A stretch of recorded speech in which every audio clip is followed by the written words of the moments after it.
Sa kanilang batikos sa hindi pagpapatawag ng sesyon ni Senate President Alan Peter Cayetano, binanggit ng Senate Minority ang ginawa raw noon ni Cayetano noong siya ang pinuno ng House of Representatives. Sa pahayag ng minorya, lehitimo raw ang tanong kung inuulit daw ba ni Cayetano ang nangyari noon nang tumanggi itong bumaba at i-convene ang Kamara nang hindi na raw siya sigurado sa bilang ng kanyang mga taga-suporta. Sinusubukan pa ng GMA News na makuha ang panig ni Cayetano ukol dito. Ang tinutukoy ng minorya ang naging krisis noon sa liderato ng Kamara noong 2020 sa ilalim ng Administrasyong Duterte. Kaugnay ito ng term sharing agreement sa pagitan ng nooy House Speaker Cayetano at nooy Marinduque Representative Lord Alan Velasco. Sa ilalim nito, upong Speaker ng 18th Congress si Cayetano sa loob ng 15 buwan at papalitan ni Velasco sa susunod na 21 buwan.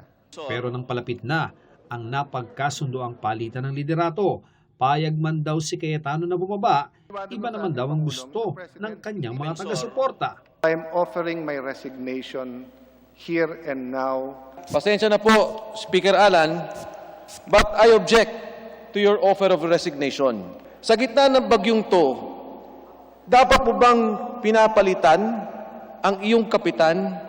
October 14 dapat ang sinasabing usapan ng palitan ng liderato. Pero mahigit 1 linggo bago niyan, biglang sinuspindi ni Cayetano ang sesyon noong October 6. Mas maaga sa orihinal na schedule na sa halip na October 16. We cannot simply go to the session hall even if 300 kami dyan and say that we resume the session. Diba? Because we can resume on November 16. Nangyari yan sa kasagsagan ng deliberasyon para sa 2021 national budget at para di maipit ang budget, kinailangan ng mamagitan ni Pangulong Duterte at ipinag-utos noon ang pagsasagawa ng special session. Either you resolve the issue sa impasse ninyo dyan and pass the budget legally and constitutionally. Pag hindi ninyo ginawa, ako ang gagawa para sa inyo. Hindi ako nananakot. Wala akong ambisyon manakot.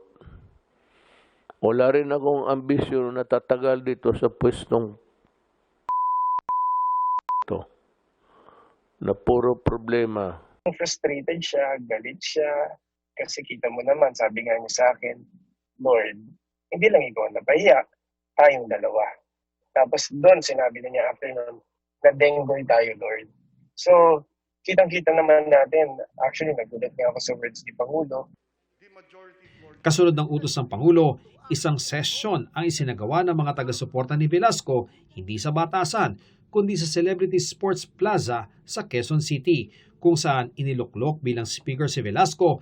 I respectfully nominate Representative Lord Alan Velasco for the position of Speaker of the House of Representatives. I so move. Ako'y nagpapasalamat sa ating mahal na Pangulo.